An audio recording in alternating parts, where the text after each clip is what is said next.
Kalpetta SKM ഗ്രൗണ്ടിൽ നിന്നാണ് മിഥുൻ ചേരുന്നത്. മിഥുൻ, 11:55 പ്രധാനമന്ത്രി അവിടെ ഹെലികോപ്റ്ററിൽ എത്തും എന്നാണ് മനസ്സിലാക്കുന്നത്.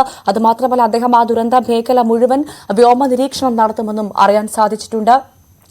ഏറ്റവും പ്രധാനമായി അത്തരത്തിൽ വ്യോമ നിരീക്ഷണത്തിൽ കൂടി തന്നെ എത്രമാത്രം ആ നാട് പൂർണ്ണമായും നശിച്ചുപോയി എന്നത് അദ്ദേഹത്തിന് മനസ്സിലാകും. അതിനുശേഷം അദ്ദേഹം ദുരിതാശ്വാസ ക്യാമ്പും ആശുപത്രിയും സന്ദർശിക്കുന്നതോടുകൂടി ആ ദുരന്തത്തിന്റെ പൂർണ്ണ ചിത്രം പ്രധാനമന്ത്രിക്ക് നേരിട്ട് മനസ്സിലാക്കാൻ സാധിക്കും. അത് വലിയ പ്രതീക്ഷയിലേക്കാണ് കാര്യങ്ങൾ കൊണ്ടെത്തിക്കുന്നത്. ഒരുപക്ഷെ വലിയ സഹായം കേന്ദ്രത്തിന്റെ ഭാഗത്തുനിന്നുണ്ടാകും. അത് വലിയ കൈത്താങ്ങാവും കേരളത്തിനൊപ്പം വയനാടിനെന്ന പ്രതീക്ഷയിലാണ് നമ്മൾ. എപ്പോഴത്തേക്ക് അദ്ദേഹം എത്തുമെന്നാണ് അറിയാൻ സാധിച്ചത്. കൂടുതൽ വിശദാംശങ്ങൾ.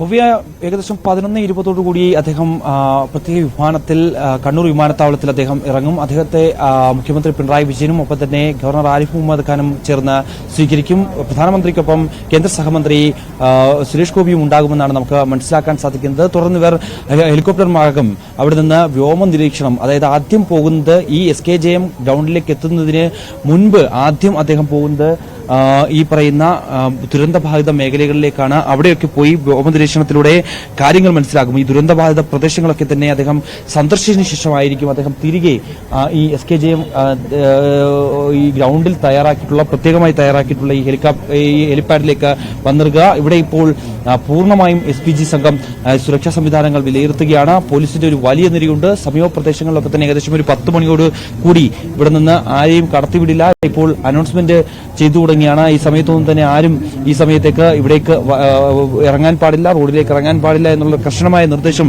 പോലീസ് സംവിധാനങ്ങൾ നൽകുന്നുണ്ട്. കൂടാതെ തന്നെ ഇവിടുത്തെ ഗതാഗത നിയന്ത്രണം 10 മണിക്ക് ശേഷം ഉണ്ടാകുമെന്നാണ് നമുക്ക് മനസ്സിലാക്കാൻ സാധിക്കുന്നത്. ഇവിടുന്ന് ഈ പറയുന്ന ബത്തേരിയിലേക്കും മൈസൂരിലേക്ക് പോകുന്ന പ്രധാനപ്പെട്ട പാതയാണ്. അവിടെ നിന്ന് ഈ SKJM ഗ്രൗണ്ടിന് സമീപത്ത് വെച്ച് ബാരിക്കേഡുകൾ തീർത്തുകൊണ്ട് റോഡ് ബ്ലോക്ക് ചെയ്യും. അതിനുശേഷം പിന്നീട് അദ്ദേഹം കടന്നു പോകുന്ന മേഖലകളിലെല്ലാം തന്നെ കൃത്യമായ പരിശോധനയുണ്ട്. പോലീസിന്റെ ഒരു വലിയ നിരയുണ്ട്. എല്ലാവിധ സുരക്ഷാ ക്രമീകരണങ്ങളുണ്ട്. കഴിഞ്ഞ ദിവസം തന്നെ അദ്ദേഹത്തിന്റെ ഈ കടന്നുവരവുമായി ബന്ധപ്പെട്ട് SPG സംഘമെത്തി വിലയിരുത്തലുകൾ നടത്തിയിരുന്നു, ട്രയൽ റണ്ണുകൾ നടത്തിയിരുന്നു. ഹെലികോപ്റ്റർ മാർഗം ഈ വ്യോമ നിരീക്ഷണം നടത്തുന്ന മേഖലകളിലൊക്കെ തന്നെ ട്രയൽ റണ്ണുകൾ ഏകോപിപ്പിക്കുകയും ചെയ്തിരുന്നു. എന്തായാലും ഇന്ന് അദ്ദേഹം ഈ വ്യോമ നിരീക്ഷണം നടത്തി ഏകദേശം 11:55 ഒരുപക്ഷെ 12 മണിയോടുകൂടി അദ്ദേഹം ഈ കാണുന്ന ഇവിടെ തയ്യാറാക്കിയിരിക്കുന്ന ഹെലിപ്പാഡിൽ വന്നിറങ്ങും. അതിനുശേഷം അവിടുന്ന് സമീപത്തുള്ള ആ ഗേറ്റ് വഴി പ്രധാനമന്ത്രിയുടെ വാഹന വ്യൂഹം കടന്നുപോകും. തുടർന്ന് ആദ്യം അദ്ദേഹം പോകുന്നത് ഈ പ്രത്യേകം താൽക്കാലികമായി തയ്യാറാക്കിയിട്ടുള്ള സേന തയ്യാറാക്കിയിട്ടുള്ള ആ ബെയിലി പാലം സന്ദർശിക്കുന്നതിന് വേണ്ടിയാണ് ആദ്യം അദ്ദേഹം പോവുക. അദ്ദേഹത്തോടൊപ്പം വിദഗ്ധ സംഘങ്ങളുണ്ടാകും. ഒപ്പം തന്നെ വലിയ മുഖ്യമന്ത്രി പിണറായി വിജയൻ, ഒപ്പം തന്നെ ഗവർണർ ആരിഫ് മുഹമ്മദ് ഖാൻ ഒക്കെ അദ്ദേഹത്തെ അനുഗമിക്കുമെന്നാണ് നമുക്ക് മനസ്സിലാക്കാൻ സാധിക്കുന്നത്. അദ്ദേഹം അവിടെ എത്തി അവിടെ നിന്ന് നിരീക്ഷണം നടത്തും. ഈ ബെയിലി പാലത്തിലെത്തുമെന്ന് തന്നെയാണ് നമുക്കിപ്പോൾ ഔദ്യോഗികമായി മനസ്സിലാക്കാൻ സാധിക്കുന്നത്. അതിനുശേഷം അദ്ദേഹം തിരികെ മടങ്ങി നേരെ പോകുന്നത് ഈ മേപ്പാടിയിലുള്ള ദുരിതാശ്വാസ ക്യാമ്പുകളാണ്. ആ ക്യാമ്പുകളിൽ നിരവധി പേരുണ്ട്. ഈ ദുരിതമനുഭവിക്കുന്ന നിരവധി ജനങ്ങളുണ്ട്, ജനവിഭാഗങ്ങളുണ്ട്. അവരെയൊക്കെ നേരിൽ കണ്ട് അദ്ദേഹം പ്രശ്നങ്ങൾ ചോദിച്ചറിയും. അദ്ദേഹത്തോട് അവർക്കുണ്ടായ ദുരനുഭവങ്ങൾ, ആ ദുരന്തവുമായി ബന്ധപ്പെട്ടുള്ള കാര്യങ്ങൾ അദ്ദേഹത്തോട് വിശദീകരിക്കുകയും ചെയ്യും. അദ്ദേഹത്തോടൊപ്പം മുഖ്യമന്ത്രി ഉൾപ്പെടെയുള്ളവരുണ്ടാകുമെന്ന് തന്നെയാണ് കരുതുന്നത്. ഒപ്പം തന്നെ ബിംസ് ആശുപത്രിയിലേക്കാണ് പോകുന്നത്. അവിടെ ഏകദേശം 75ഓളം പേർ ഇപ്പോഴും ഈ നിരവധി പേർ പരിക്ക് മൂലം അവിടെ ചികിത്സയിൽ കഴിയുന്നുണ്ട്. വലിയ പരിക്കുകളേറ്റ ആളുകളുണ്ട്. അവർക്കൊക്കെ തന്നെ അദ്ദേഹം ആശ്വാസം പകരുന്നതിന് വേണ്ടി പ്രധാനമന്ത്രി അവിടേക്ക് എത്തും. നിലവിൽ ഷെഡ്യൂൾ പ്രകാരം അതിനുശേഷം അദ്ദേഹം പോകുന്നത് ആശുപത്രിയിലേക്കാണ് എന്നാണ് അറിയിക്കുന്നത്. തുടർന്ന് അവിടെ കുറച്ചു സമയം ചെലവഴിച്ചതിന് ശേഷം അദ്ദേഹം തിരികെ വീണ്ടും റോഡ് മാർഗം ഇവിടേക്ക് വരും, കളക്ടറേറ്റിലേക്ക് വരും, സിവിൽ സ്റ്റേഷന് സമീപമുള്ള കളക്ടറേറ്റിലേക്ക് വരും. കളക്ടറേറ്റിലെത്തി റിവ്യൂ മീറ്റിംഗിൽ പ്രധാനമന്ത്രിയുടെ അധ്യക്ഷതയിൽ തന്നെ റിവ്യൂ മീറ്റിംഗ് ചേരും. ആ ഒരു യോഗത്തിൽ മന്ത്രിതല ഉപസമിതിയിൽപ്പെട്ട മന്ത്രിമാരായിട്ടുള്ള കെ രാജനൊപ്പം തന്നെ PM Muhammad Riyas, OR Kelu, AK Saseendran അടക്കമുള്ള ഈ മന്ത്രിമാരുണ്ടാകും. ഒപ്പം തന്നെ കളക്ടർ ഉണ്ടാകും, മറ്റു ഉദ്യോഗസ്ഥരുണ്ടാകും.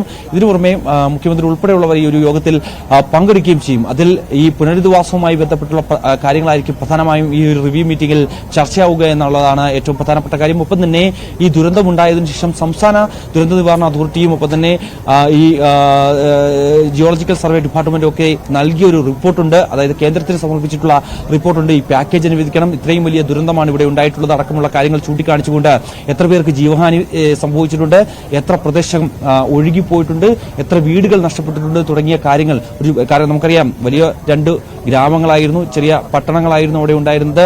അതിമനോഹരമായ ഒരിടമായിരുന്നു. അതെല്ലാം തന്നെ പൂർണ്ണമായും ഈ ഒരു ദുരന്തത്തിൽ ഒലിച്ചു പോകുന്ന സ്ഥിതിവിശേഷത്തിലേക്ക് കാര്യങ്ങൾ എത്തുകയും ചെയ്തു. അതൊക്കെ കൃത്യമായി പഠിച്ചുകൊണ്ട് തയ്യാറാക്കി റിപ്പോർട്ട് നേരത്തെ കേന്ദ്ര സംഘത്തിന് നൽകിയിരുന്നു. കഴിഞ്ഞ ദിവസം രാവിലെയോടുകൂടി രാജീവ് കുമാറിന്റെ നേതൃത്വത്തിൽ കേന്ദ്ര ആഭ്യന്തര മന്ത്രാലയം ജോയിന്റ് സെക്രട്ടറി കൂടിയായിട്ടുള്ള ഇന്റർ മിനിസ്റ്റീരിയൽ ലീഡർ കൂടിയായിട്ടുള്ള രാജീവ് കുമാറിന്റെ നേതൃത്വത്തിലുള്ള 9 അംഗ സംഘം കഴിഞ്ഞ ദിവസം ഈ കാര്യങ്ങൾ പരിശോധിക്കുന്നതിനും ഈ ദുരന്തബാധിത മേഖലകൾ സന്ദർശിക്കുന്നതിനും ഒക്കെ എത്തിയിരുന്നു. അവർ ഈ ദുരിതബാധിത മേഖലകളിൽ എത്തി നേരിട്ട് കണ്ട് ഈ ബോധ്യപ്പെട്ടതിന് ശേഷം ഇവിടുന്ന് മടങ്ങിയതിനു ശേഷം ഈ ജനപ്രതിനിധികളുമായി ഒക്കെ അവർ കൂടിയാലോചനകൾ നടത്തുകയും ചെയ്തു. ഏതായാലും അതിന്റെ റിപ്പോർട്ട് കൂടി പ്രധാനമന്ത്രിക്ക് സ്വാഭാവികമായി നൽകിയിട്ടുണ്ടാകാം എന്നാണ് നമുക്ക് മനസ്സിലാക്കാൻ സാധിക്കുന്നത്. എന്തായാലും പ്രധാനമന്ത്രി നേരിട്ടെത്തുന്നതോടുകൂടി ഈ റിവ്യൂ മീറ്റിൽ പങ്കെടുക്കുന്നതോടുകൂടി ഇനി അങ്ങോട്ടുള്ള കാര്യങ്ങൾ പുനരധിവാസവുമായി ബന്ധപ്പെട്ടുള്ള കാര്യങ്ങളെക്കുറിച്ച് കൃത്യമായ ചർച്ചയിലുണ്ടാകും.